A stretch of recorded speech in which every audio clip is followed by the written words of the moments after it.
Good morning, everyone. Good morning. We are so excited to have you here this morning. We're going to put one foot in front of the other. Stand up and sing. Come on. Please stand if you're able. We got to put one foot in front of the other and lead with love. Put one foot in front of the other and lead with love. You got to put one foot in front of the other and lead with love. Put one foot in front of the other and lead with love. Don't give up hope. Don't give up hope. You're not alone. You're not alone. Don't you give up. Don't you give up. Keep moving on. You gotta put one foot in front of the other and lead with love. Put one foot in front of the other and lead with love. You gotta put one foot in front of the other and lead with love. Put one foot in front of the other and lead with love. Lift up your eyes. Lift up your eyes. Don't you despair. Don't you despair. Look up ahead. Look up ahead. The path is there. You gotta put one foot in front of the other and lead with love. Put one foot in front of the other and lead with love. You gotta put one foot in front of the other and lead with love. Put one foot in front of the other and lead with love. I know you're scared. I know you're scared. And I'm scared too. And I'm scared too. Spirit is here. Spirit is here. And guiding you. You gotta put one foot in front of the other and lead with love. Put one foot in front of the other and lead with love. You gotta put one foot in front of the other and lead with love. Put one foot in front of the other and lead with love. And lead with love. And lead with love.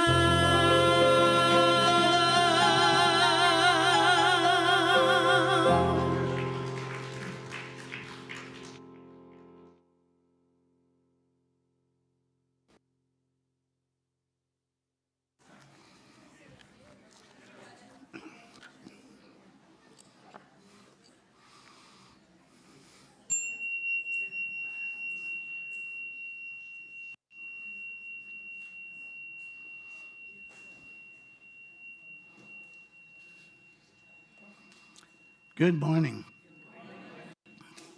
Welcome to Unity Spiritual Center, Georgetown. Peace be with you. If you're comfortable, say peace be with you to your neighbor, real quickly.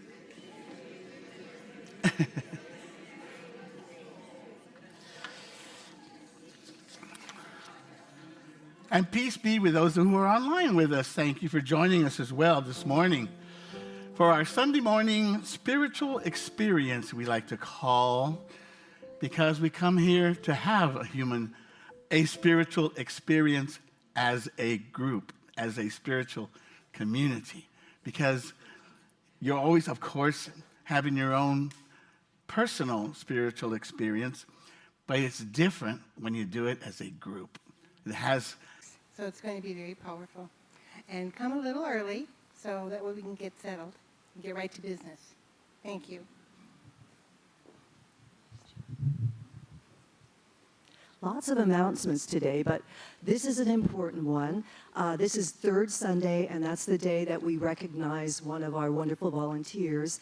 Today, it's a little different because this particular volunteer is in a paid position. So you might not realize that Carrie, our administrative assistant, is here on Sunday donating her time. She has no idea. She's donating her time as a gift to her spiritual center. And she's one of the first ones here every Sunday morning, sets up and runs the PowerPoint, puts out all the little fires, coordinates with the streaming and the sound people, and she's always there for a hug, a loving word, and just being her beautiful self. So, Carrie, thank you for the gift of you. We appreciate you so much. Hey, Carrie.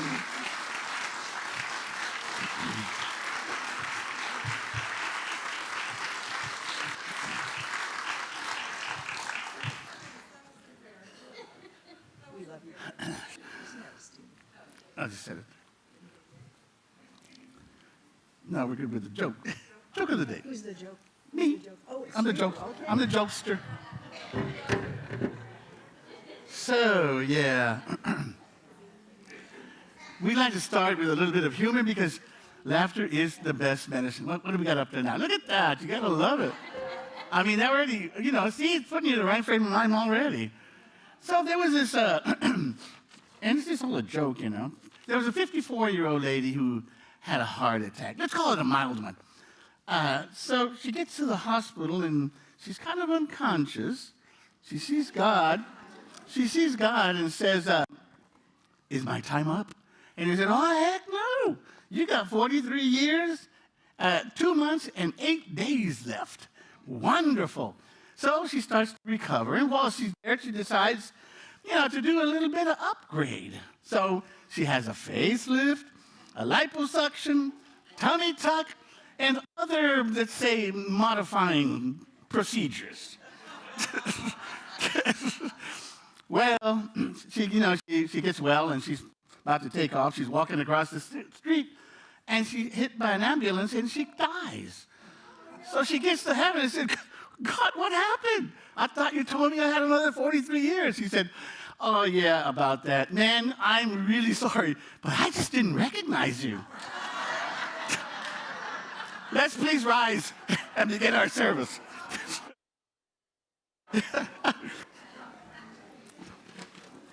Thank you for standing. This one's a new one, and you'll catch on. It's very repetitive.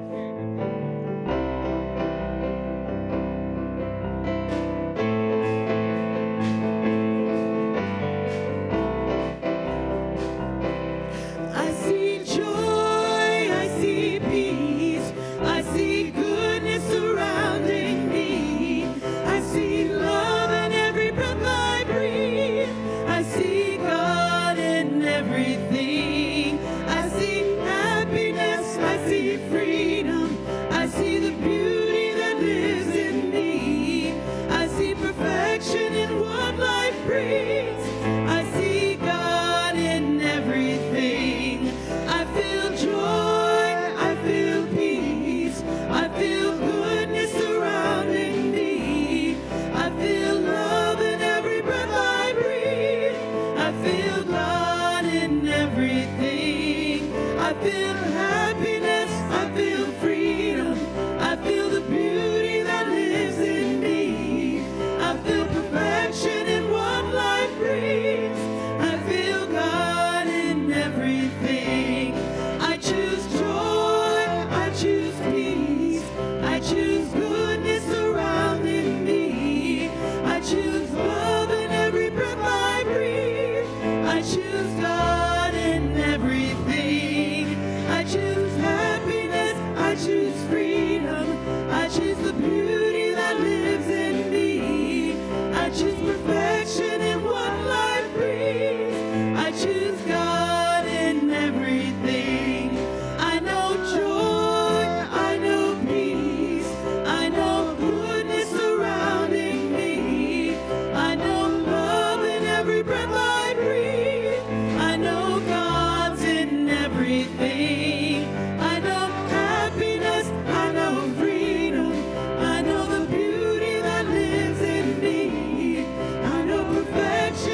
now, as we begin the service with the ringing of the triangle, let the beautiful sound surround everything in you, knowing that the Father and the Mother love you so dearly and only want your highest good.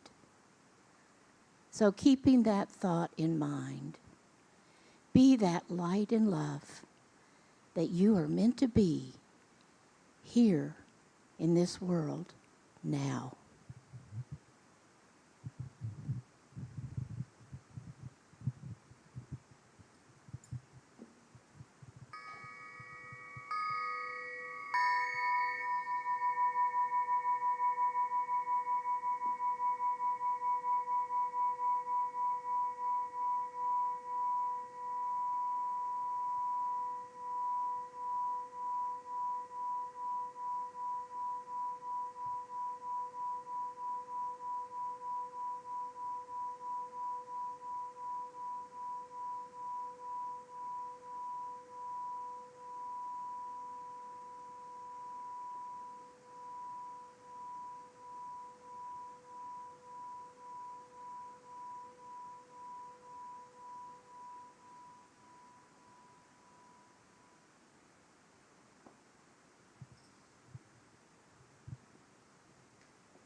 Today's daily word is world peace.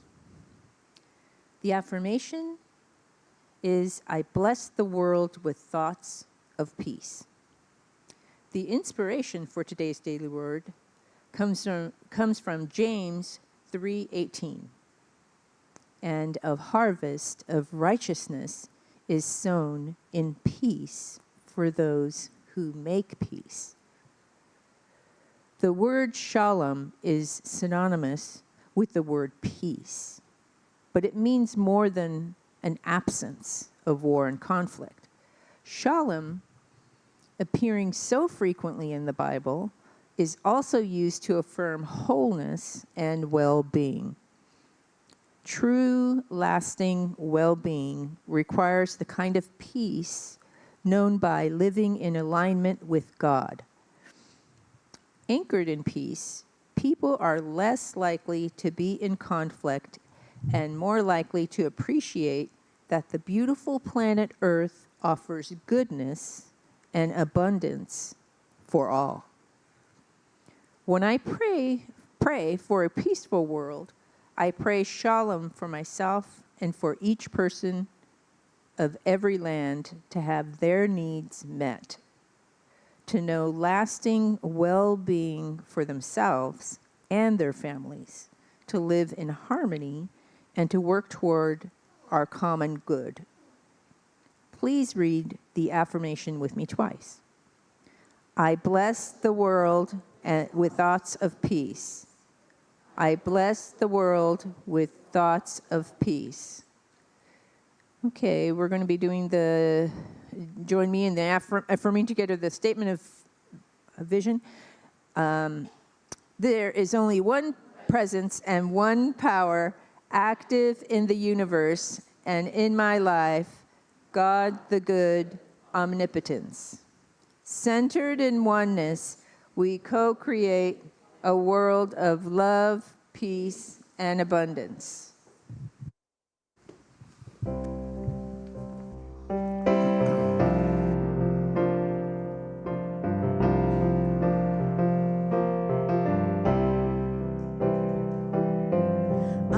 The place where God lives, moves and breathes and has its being. I am the place where God shows up.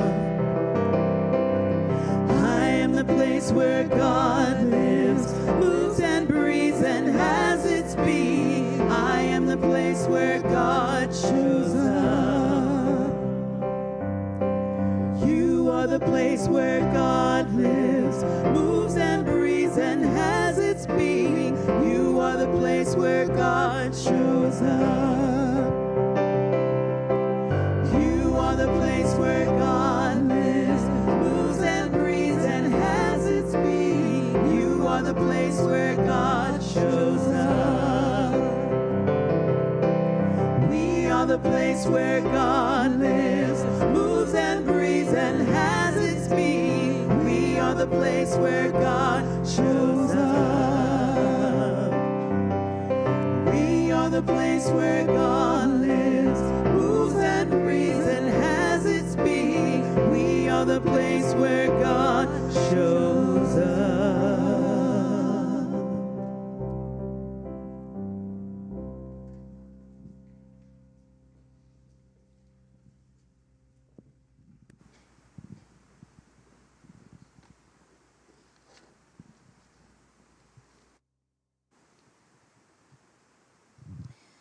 The quotes this morning for the wisdom of the world are about finding inner peace and achieving peace of mind as a major life accomplishment.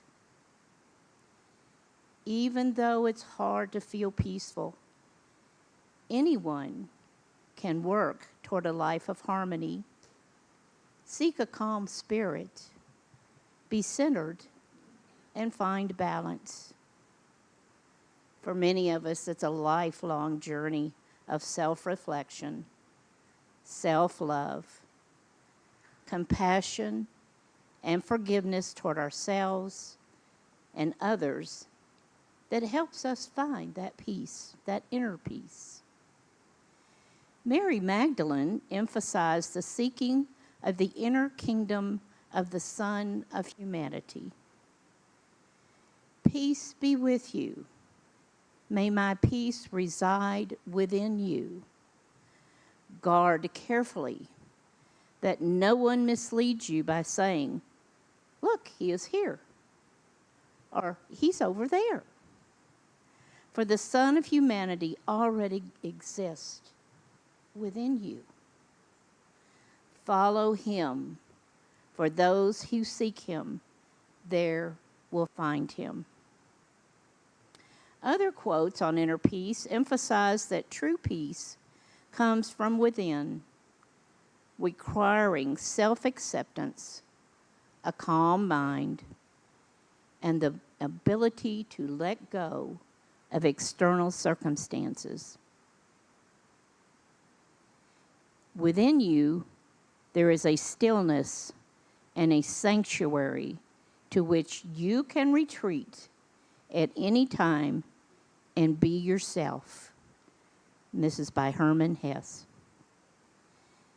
Inner peace is the key.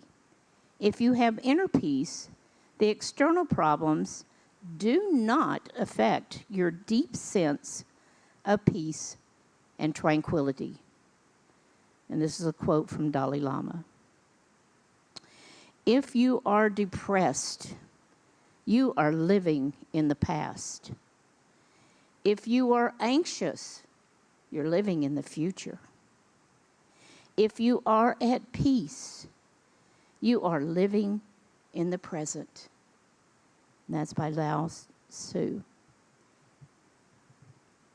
And you should recognize this next person. Imagine all the people living life in peace.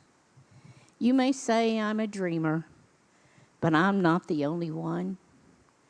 I hope someday you'll join us and the world will be as one. By John Lennon. As we come to our time for community prayer. Oh, I'm sorry. Oops, Dan, I almost forgot you.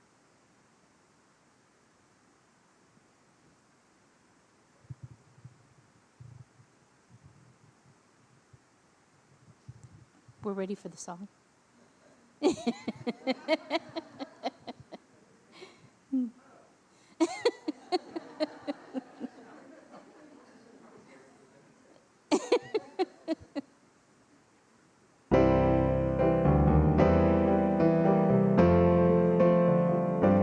I hear the music down in my soul.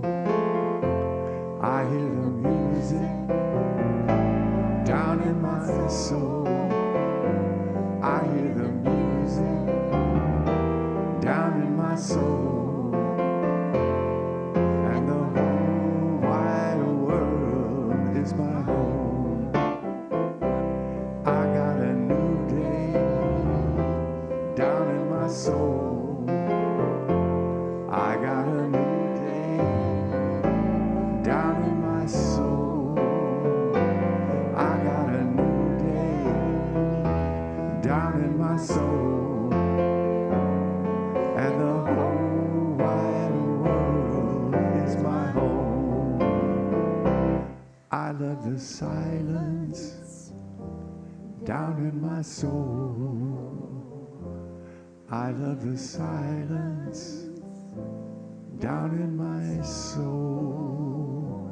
I love the silence down in my soul, and the whole wide world is my home. I feel the power down in my soul. I feel the power down in my soul. I feel the power down in my soul, and the whole wide world is my home. Oh yes it is, and the whole wide world is my home.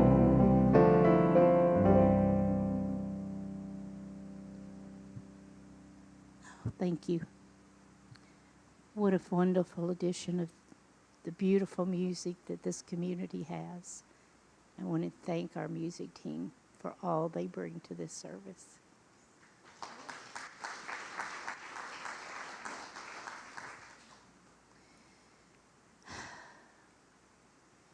And now, as we begin our community prayer, let us settle into our chairs. Take a deep cleansing breath, breathing in all the love and light that is in this room, breathing out all cares, all worries, all concerns. For we know in this very present moment, we're okay. We're loved. We're supported. And at this time, as we go into prayer, let us know that nothing can disturb our peace.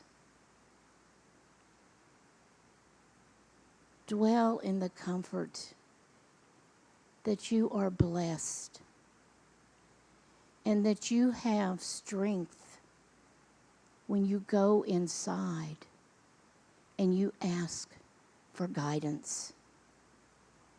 Take that time to listen to what Spirit has for you are powerful beyond belief. You have that strength and love that is needed at this time in our world. We are changing. We are the change. Let that light and love flow throughout the world.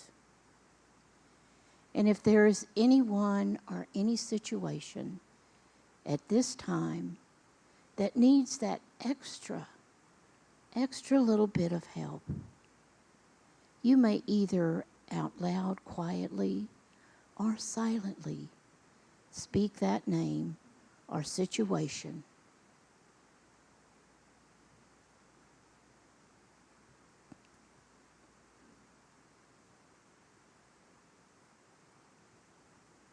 Know that before that prayer was even spoken, that your words were heard. And now let's take that prayer into the silence, and we will be brought back into the room by Dan's music.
I dreamed of freedom, and the moon rose, and the way was easy, and the path was clear.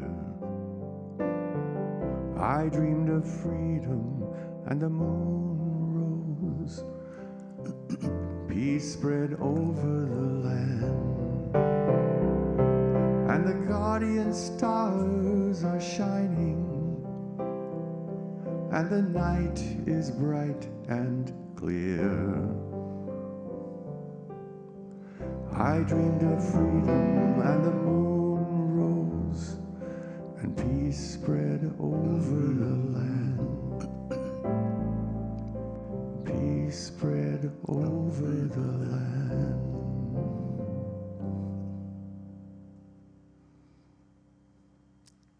Thank you, Dan. Thank you, Donna Sue. The Gospel of Mary Magdalene. Yeah. I've said it before, and I'll say it again. I think the planet needs to be taken over by the divine feminine energy. It just does. It's time. And Mary Magdalene was certainly laying down some groundwork way back then, but she didn't get the recognition of it, but we're going to recognize her today. In my weekly Sunday morning welcome, when I remember, I like to say that we have a unique approach to spirituality. It's in our literature, and we do. Now, admittedly, that's a rather broad comment, but one example would be 2 weeks ago, I started a 2-week series on the Gospel of Thomas. And I noted that I was quite certain there's not another church in Georgetown, or maybe even Texas, teaching the Gospel of Thomas. Well, today's another example. Because I'm quite certain that there's not another church in Georgetown or Texas giving a lesson on the Gospel of Mary Magdalene. And on a bigger scale, there's probably never been a single traditional church in America who's ever acknowledged either one of them, at least not in a positive way. And why is that exactly? Are we really to believe that there is nothing to be learned from these books? Has tradition programmed us so profoundly that 2,000 years later, we still believe there is nothing of value in those words? And get this, all because of a handful of men who decided what was valuable and what was not, among a vast sea of literature that existed. In one of the videos I saw, they said that the reason there are only 4 Gospels is because Bishop Irenaeus logically concluded that there should only be 4. Why? Because there are 4 corners of the earth. And because there are 4 winds that blow. So naturally, there should only be 4 Gospels. That makes sense, doesn't it? Oh. So because of a few men, we don't have a lot of literature that existed back then. And we don't get to decide for ourselves anything about that material unless you come to Unity Georgetown. Then you can weigh the evidence that we do have and blend that with your gift of reason and decide for yourself. One of the things I always liked about Unity when I first started coming to Unity is that we are not required to check our minds in at the door. It's not a requirement at all. Another point of this whole topic is that it's very possible that the people are just not ready for that esoteric secret message. And we are told this. It says, "For narrow is the gate." And I don't think it's talking about only thin people are going to get through. I don't think that's the reference to that. And so let's get caught up up to speed on everybody in case you've missed a couple of things about what we've been doing for the last 2 months. We've been on a journey through the formative years of Christianity, and we have learned a lot. We have learned that there was many, many different points of view and many books in circulation corresponding to all these different points of view. Now consider this. These books were in circulation for 200 to 300 years before they finally said, we're going to go down to 4, and we're going to pick them of all these books. So this was common knowledge for everybody. We also learned something very important, and even in our study of the Gospels, that each Gospel paints a different picture of Jesus. Now, some of these literature, these books that existed at these formative years were called Gnostic, labeled under the Gnostic category, genre. And the word Gnostic means knowledge in Greek. But it doesn't mean 2 + 2 knowledge. It means inner knowledge. It emphasized that inner knowing.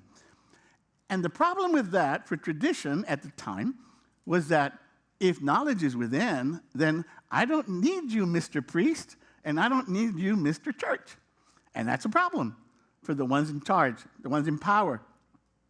And remember, going through our spiral dynamics, we talk about the red stage, when control and power that's who the motive is for everything you do. Well, these guys were very much in that red stage. And obviously they succeeded because even now, central to the traditional message is a need for an external savior. But if the kingdom of heaven is within, then you don't need an external anything. It's all within. So in a way, unity somewhat has an element of Gnosticism because that's exactly what we teach, that it's within. So where do I get this crazy idea, unity, that everything is within? From Jesus himself. He said it. And now, to be clear, I'm not saying that message originates with Jesus, because this is an eternal message, has always been. No one possesses it. No one has control of it. It just is. But he was a light bearer, and we are all light bearers. And he demonstrated it. He talked about it, and he triggered an awakening, a recollection, as Plato said, all knowledge is recollection. So he triggered that knowledge from within. So some of these people who had ears to hear, and they wrote it down. Remember what I talked about, that whatever Jesus you search for will be determined by your level of consciousness? Same holds true here.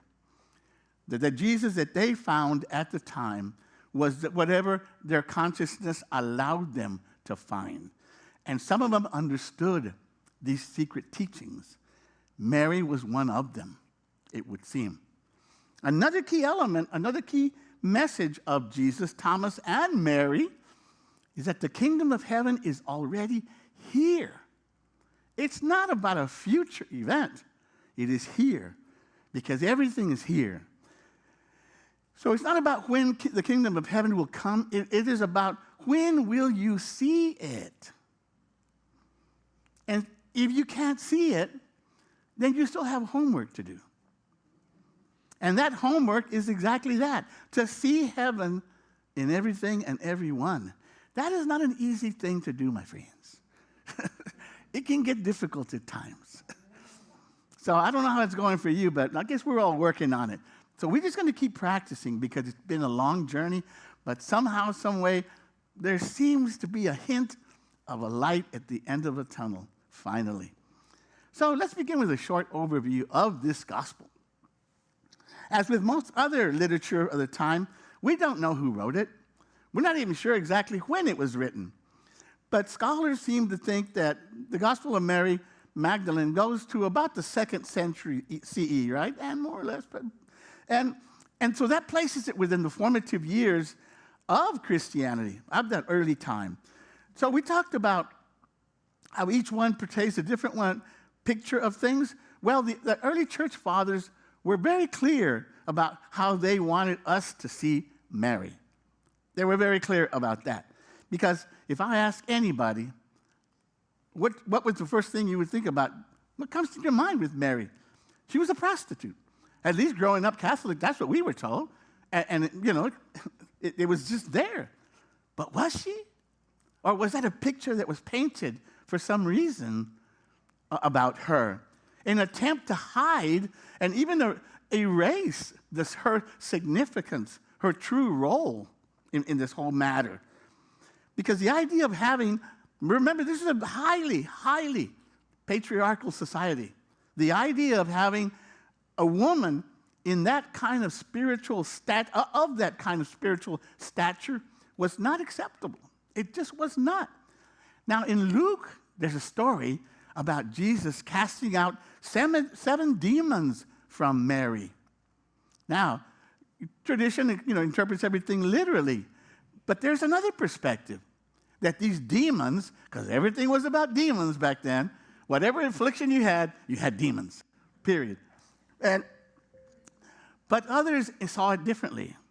They saw it symbolically as stages of transformation of the soul that Mary had gone through, that she has achieved this in a way of noting her advanced spirituality.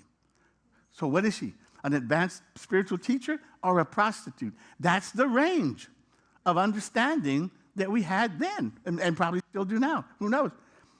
So in my searching this week, I came across something very interesting because when I was in the book club back home with all ladies, of course, because all the women are the advanced creatures of the planet.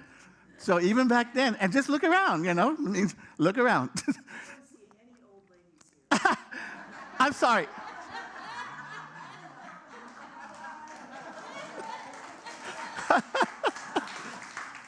No, you're right. I don't either. Can I say old souls? Is that permissible? Okay, I stand corrected. No, what I meant was when I first started going to Unity, all these ladies had a book club. And they were all like my mom's age, even then. And so I used to go there, and they introduced me to all sorts of things. And one of them was Santa Teresa de Avila, Saint Teresa of Avila. Are you familiar with the name? Well, she was a mystic, lived in the 1500s. And she wrote a book about, what did I just talk about, 7 demons? About the 7 stages, trials that the soul must pass through. She wrote a book about that. The Interior Castle, I think it's called. So very much the same content. I said, well, that's an interesting parallel.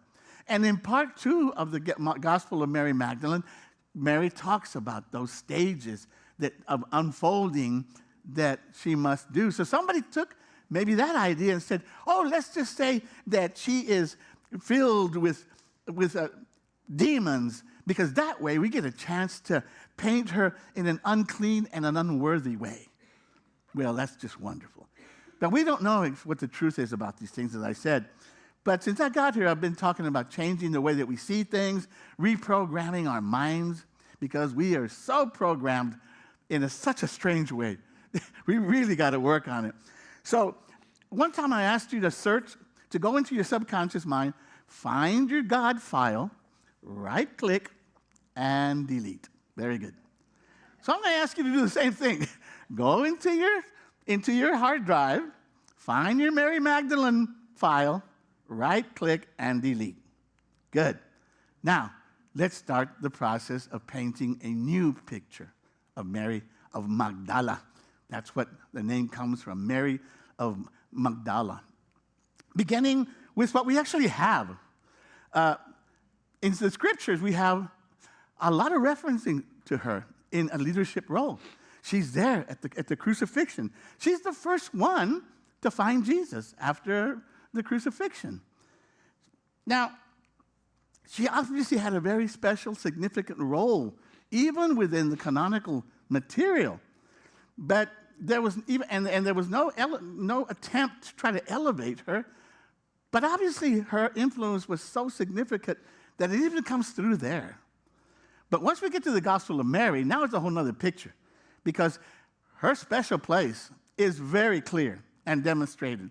She is portrayed as a close confidant and spiritual equal to Jesus, described by some as the divine feminine we speak of.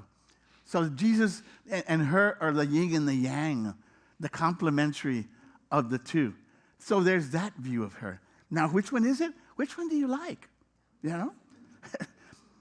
They also describe her as his favorite.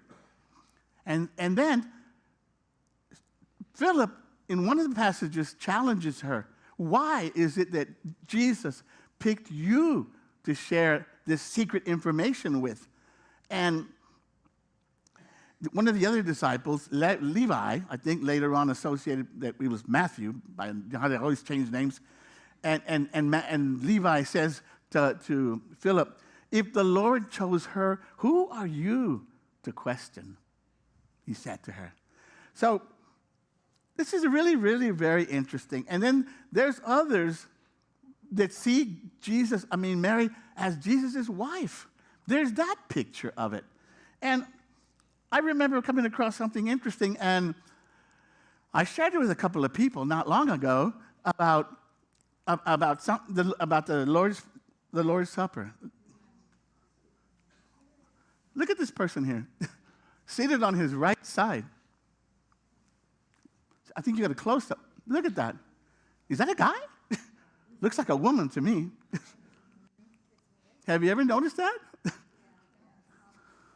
This is Da Vinci, was it? Leonardo, right, painted this? Who did? They did, right? Yeah, I think so. So, as I said, these stories were around. People knew these things. And it's interesting that he or she is sitting at his right hand. Symbology just everywhere. It's crazy.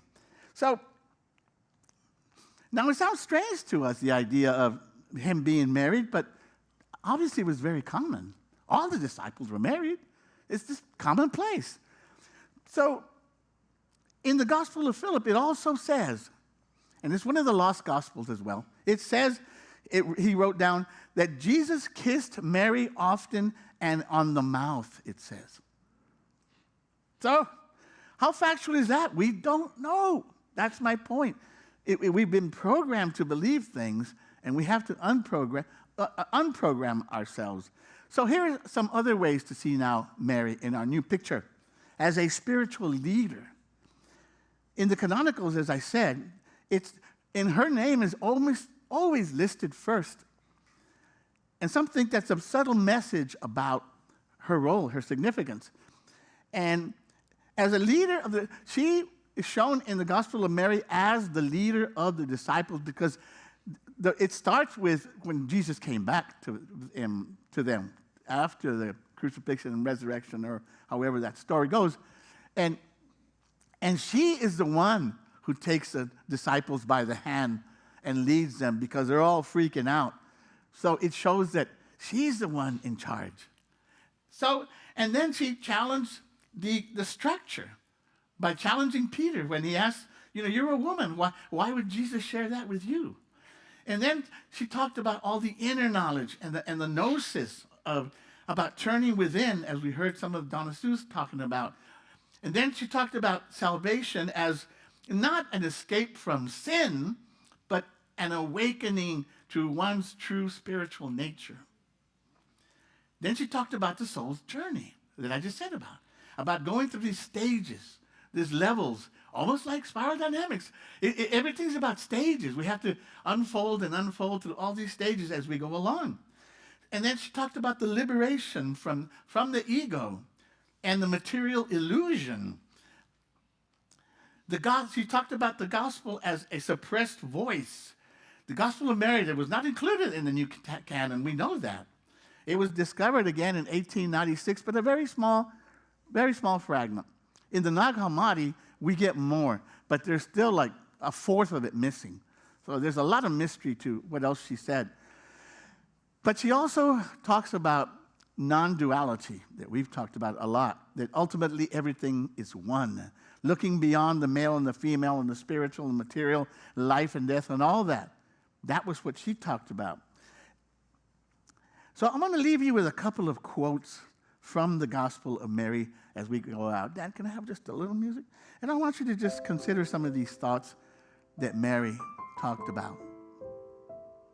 She said, "It is the conscious breath that comes from the unnameable space where inspiration originates and expiration returns.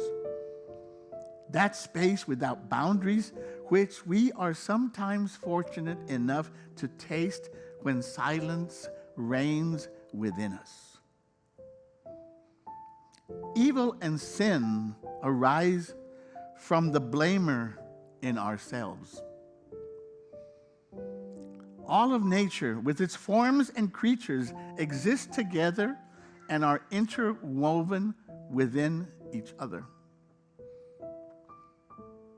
Attachment to matter gives rise to passion, and that's suffering, without an image of itself, because it is drawn from that which is contrary to its higher nature. There is no sin. It is we who continually create sin with our sickly imagination and then invent laws to make it more comfortable. And to repeat what Donna Sue said, those who seek him will find him. Now go and spread the good news of the kingdom. These are the words of the Gospel of Mary Magdalene. For those who have ears to hear, let them hear.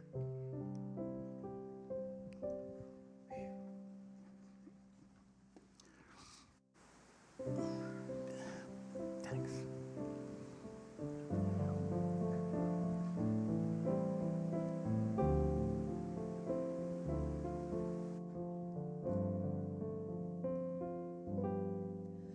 We are all different faces from all different places, but in one way we are the same.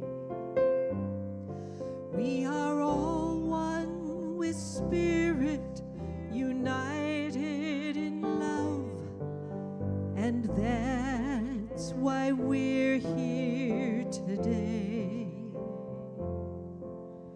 To be with each other and celebrate who we really are. We are the family of God, sharing this comforting thought. Peace lives inside us.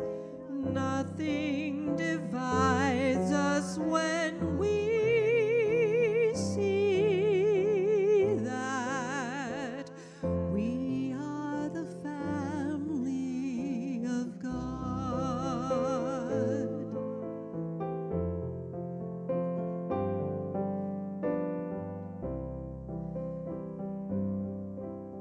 There's pain in this world, 'cause some just aren't sure that they have a place they belong.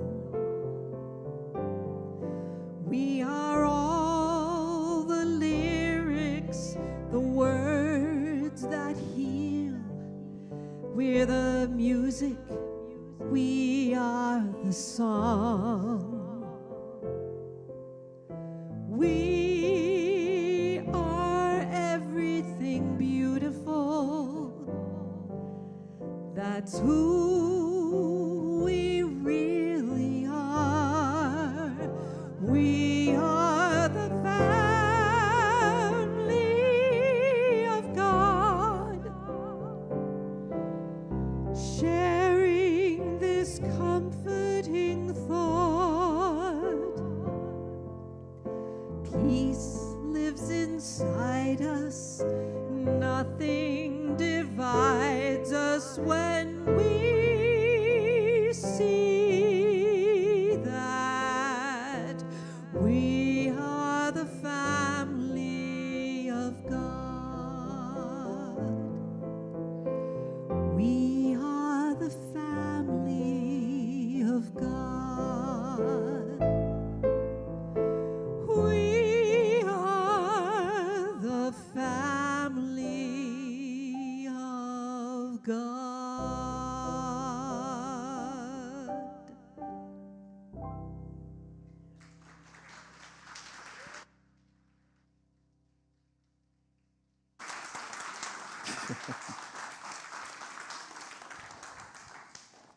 Thank you, Emma Jane.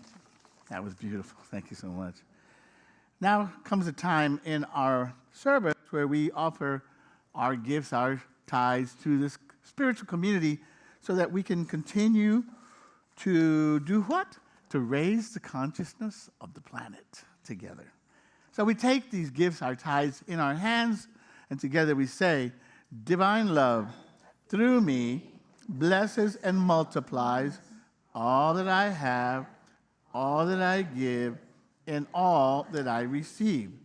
I give in love, and I trust God.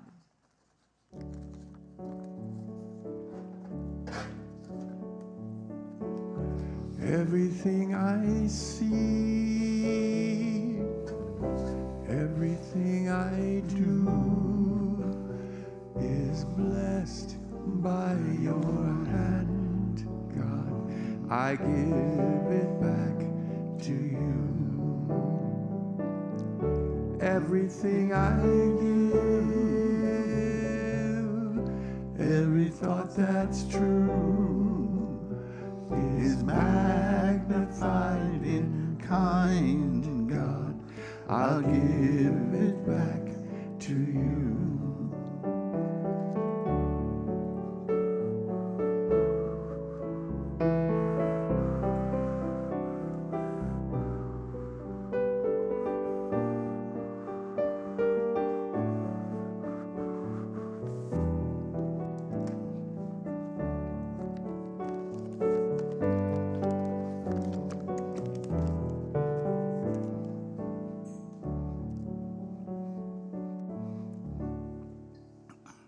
Join me in our offering dedication. We bless and dedicate these tithes and offerings as an expression of divine love, and we release them to manifest that love in our community and in our world. We bless everyone on the planet. We love you, we bless you, we appreciate you, and we behold the Christ you are. Final announcements. Our prayer chaplain for today is Donna Sue. We have LGM Wednesday at the park. And sounds like it might rain, but we might do the pavilion. We can listen to the sound. Listen to the rhythm of the fall. Yeah, no. Yeah, that one. We'll listen to the rhythm of the falling rain while we're contemplating. And what else? Check out the Carrying Place. Thank you to everybody who was part of our service today. Thank you, Emma Jane, for that special music for today. We appreciate all of you guys. We love you all. So, there's cake, I understand. Oh, okay, well, cool. So, I guess that's all we have, so let's rise and end with our peace song.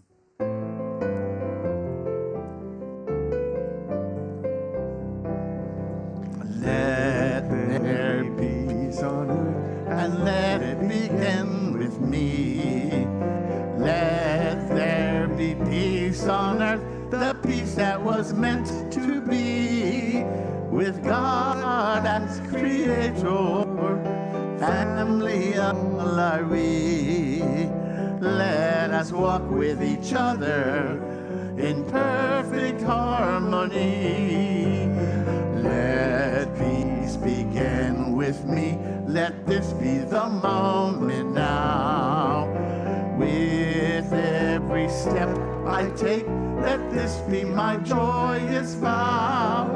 To take each moment and live each moment in peace eternally.